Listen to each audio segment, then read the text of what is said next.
Hey guys, so I have another haul to share with you all today. This is for online, and first I want to show you some die cuts I've been doing. I think I've shown this reindeer die before.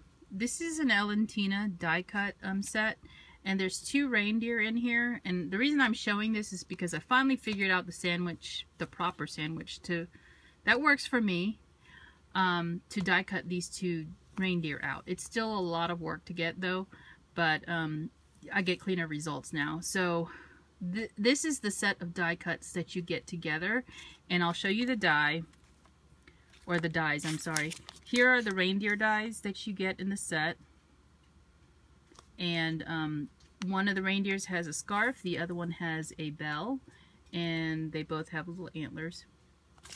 And it is from Tesla, who is usually at the scrapbook expos, but we don't have any more expos down here, so this is where I got it. This is the booth I got it from, but they do have an online store. So Tesla, let me see if the website's on here. Here it is, scrapbookusaca.com. And this lady always demos. I mean, whenever you see Tesla booth, she's usually in it demoing how she's doing die cutting. She has a video on YouTube how she's die cutting like soda cans.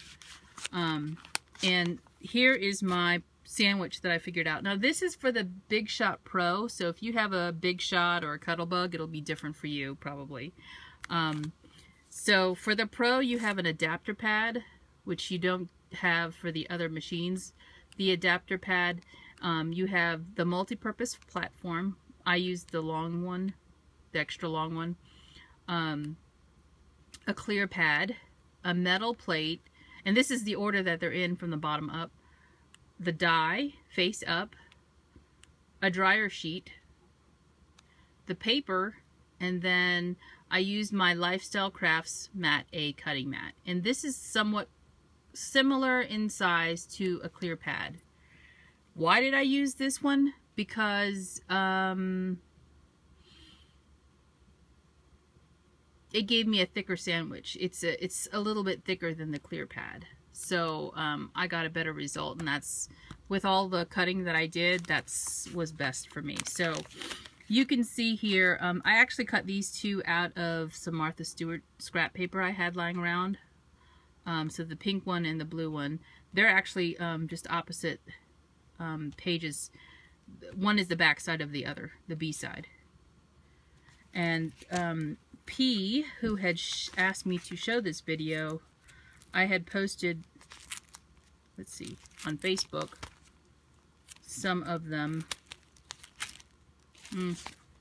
in brown. So you can see I've cut quite a few now. Some of them still have I have to kind of wrestle out some of the pieces inside. This is out of glitter, the American Crafts glitter cardstock, which is a lot thicker than your normal cardstock. And that was it. So yeah, this is the die set from Tesla Stamps, or Tesla, and I don't know if it didn't have a name on it, I'm pretty sure. Oh wait, here. Here's the set number, so you can see. I'm glad I kept the original packaging, so you can see it. And I had purchased it at a convention, a stamp convention. I had actually met Linda there. Yeah, so that is the die, P, so if you're looking for it. And hello if you're watching. I also cut some other things because I've been watching Jill Norwood's videos and some other folks, Christmas, you know, Christmas in July, even though it's August now. And I did a Christmas in July swap too. But these are some stockings that I cut with that new die that I have from Sizzix. It's the, what is her name now? It's not Lori Wicklock, the other lady. You know who I'm talking about, right? It's the stocking. It's actually a pocket, but instead of doing the pockets, I just cut one side of the stocking because I'm going to use it for a tag. So these are just some that I cut already, and you have to cut, you know, you can cut these other pieces that go on top, and then I'm going to make them into tags. But this is the stack that I used. It's the Cup of Cheer stack from DCWV. This came out last year. I think it was last year. I got a whole bunch of Christmas papers. I think all of us have, you know, tons of Christmas papers. So I have a whole bunch of that, and I wanted to use something different than I used last year. So I pulled those out, and I just cut a whole bunch at one time because it is a, what do you call it? It is a Biggs die, or I'm sorry, it's an extra long die. And it's a steel rule die, so you can cut more than one layer at a time. Now, when you cut these, of course, because it is a pocket, usually you will get you'll get the pieces that actually, this is the cuff of the stocking, and it usually comes like this, where you fold it around to the back side because it is a pocket. But what I did was just cut it in the middle, and then I cut the flaps off so you can see the fold that it makes. So then I have two of these cuffs. So those are going to be some tags that I'll make for Christmas. Now back to the haul. Sorry, I've talked for 6 minutes, and I just hit my. Sorry. So I got an order from MFT Stamps, and I went ahead and ordered the remaining ink pads that I did not have in the hybrid ink. A lot of them are the newer colors, so they had those. And there was a sale too. I think it was 10% off and free shipping if you purchased over a certain amount, and you got a free die if you purchased over a certain amount. So I did meet that. I got this Christmas stamp. I'm going to use this on my tags. And this actually goes along with the die that I purchased, which is the sweater die. And you get 2 sizes of sweaters and the cuffs that go along. So there's these two. And I purchased this background stamp, which I thought was kind of neat. These are, it seems that pineapples are in these days. And I saw, I think it was the Robin Laura. Hi Laura, if you're watching. She had showed a paper pad that had a piece of paper in it that was gold pineapples all over the paper. And this is a background stamp of pineapples. I don't need to buy any more paper. I think we all know, most of us, don't need to buy any more paper. So I thought, well, since they had a stamp that was all pineapples, I could just make my own background, you know. And so yeah, this, I don't know how big this stamp is. It's pretty large. Pineapple background is what it's called. I'm going to see if I can measure it even with this box in the way.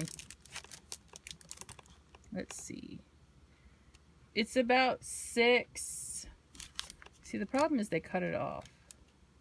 6 by 6, but the problem is they cut this little corner off, so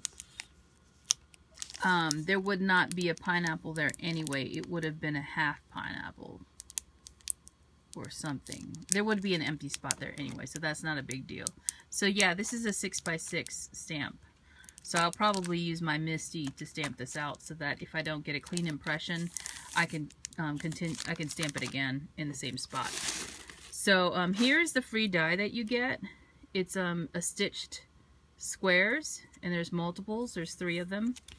So that'll be fun to use. And then I ordered, I don't know how many ink pads. 3, 6, 9, 12. I ordered 12 ink pads, and I won't even bother to show you. I'm not going to show you all the colors. But there's 9 ink pads there. So that completes my collection of hybrid ink pads from MFT. And as I've said before in my hauls, those you can use with Copics. So that is my haul from MFT, and I got another order in. This came from Australia, and it actually came from an eBay seller that I have ordered from before. What did I order from her? Oh, I had ordered from her the Cath Kidston oilcloth, and this is some other stuff that she has in her store. So I ordered some fabric, and actually I think these are sheets. I'm not sure. So you can see how shabby they are. The blue is so pretty. Okay, so here's the one of the fabrics that I ordered, and then I ordered this one, which is very similar. It's just pink instead of blue. So I don't know if these are sheets or not. I'm just gonna say that that's what it looks like. And I don't even know how they were a good price. I don't remember what size they are. The other thing I ordered was 2 tablecloths. And I think I'm going to use these for my craft tables in my studio. They're white. I know that they'll get dirty. So this is the reason why I bought the vinyl remnants that I found at Hobby Lobby. The vinyl remnants are going to be big enough to cover the tablecloth. But you can see here, this is pretty much the same print as the fabric that I showed you, except it's white. And so what she has done is also she's put tulle around the edge so that it hangs a little bit further down. So this will you'll see it in my craft room if it works out. I'll show you this on the table, because my table isn't going to be any fancy looking table. It's just going to be a table that I already have. And I thought I would make it pretty by putting a tablecloth on it. And then covering it with vinyl so that it doesn't get dirty. So I ordered 2 of those, and she has made them and shipped them out to me. And they were a good price, I think, for handmade items. And so that is my haul, and back to work tomorrow. So I hope you guys are having a good week, and I'll talk to you soon. Bye now.